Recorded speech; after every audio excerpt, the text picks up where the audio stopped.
എന്താണേലും ഈ കേസിൽ തക്കതായ ഒരു ശിക്ഷ ലഭിക്കുമെന്നായിരുന്നു ഈ കുട്ടിയുടെ മാതാപിതാക്കളും അതുപോലെ അന്വേഷണ ഉദ്യോഗസ്ഥരും എല്ലാം കരുതിയിരുന്നത്.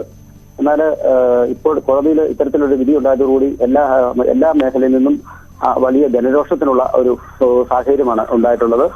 മാതാപിതാക്കളും വലിയ രോഷത്തിലാണ്. നമുക്കതാണ് മനസ്സിലാക്കാൻ കഴിയുന്നത്. രഞ്ജിത്ത്, പ്രതിഭാഗം അഭിഭാഷകന്റെ വാക്കുകളിലേക്ക് ഇത് നടപ്പിലാക്കിയിരിക്കുന്ന എല്ലാ തെളിവുകളും ഉത്തരവിലേക്ക് എത്തിയിരിക്കുന്നു എന്നും വ്യക്തമാണ്. എന്തൊക്കെയാണ് നമുക്ക് അനുകൂലമായിട്ട് വന്നത്? അനുകൂലമായല്ല, ഇതുവരെ ഫിക്സ് കൃത്രിമ തെളിവുകൾ ഉണ്ടാക്കും അനുകൂലമാവില്ല സുഹൃത്തെ. പോലീസ് ഇപ്പോൾ മുഴുവൻ തെളിവുകളും കൃത്യമായിട്ട് ഉണ്ടാക്കിയതാണ് പറയുന്നത്. തീർച്ചയായും 100%. എന്ത് തെളിവാണ് പോലീസിൻ്റെ ഉള്ളത്? എന്ത് തെളിവാണ് പോലീസിൻ്റെ ഉള്ളത്? അവൻ ഡിവൈഎഫ്ഐ നേതാവാണെന്നോ? അതാണോ തെളിവ്? അതായിരുന്നോ തെളിവ്? അതായിരുന്നല്ലോ പോലീസിന്റെ മെയിൻ ക്യാച്ച് വേർഡ് ഈ കേസിൽ മെയിനായിട്ട്. പിന്നെ പോലീസ് പറഞ്ഞു എന്തോ ശാസ്ത്രീയ തെളിവുകളുണ്ട്.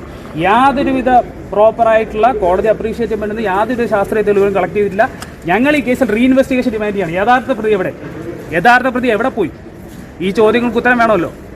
ഞങ്ങളിതിൽ റീഇൻവെസ്റ്റിഗേഷൻ പറ്റുകയാണെങ്കിൽ ഞങ്ങൾ മുന്നോട്ട് പോകും.